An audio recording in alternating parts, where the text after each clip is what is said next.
Totoo nga pala yung sabi ng mga magulang natin dati. Mahirap kumita ng pera.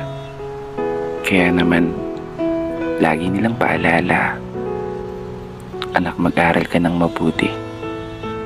Dahil yan lang ang sandata na maaari naming maipamana sa'yo.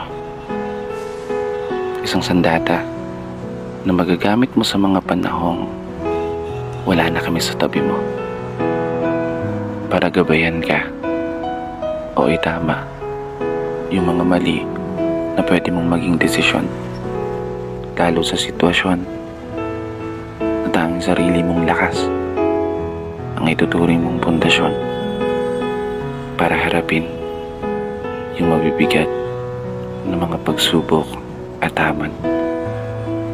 Tama talaga kayo.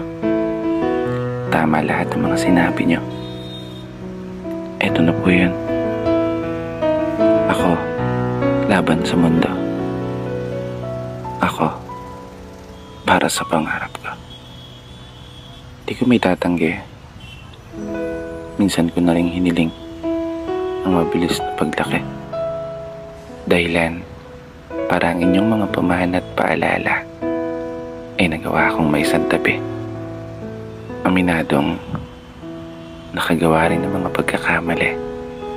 Mga pagkakataong hindi na sana nasayang kung natutunan kong humindi. Mga daan na pinili kong lakaran kahit salungat sa kakayahan ng mga binti.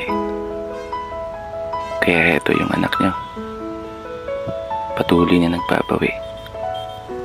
Patuloy na nagpapakasakali na sana pumubor ang kapalaran habang dala-dala ang inyong mga pangaral.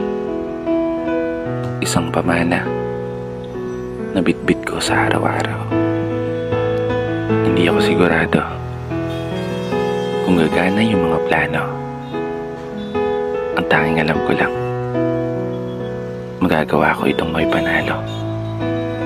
At sa araw na yun, pangako, kayo naman. Sa araw na yun, babawi ako sa inyo. Maraming salamat sa sandata niyong ipinamana.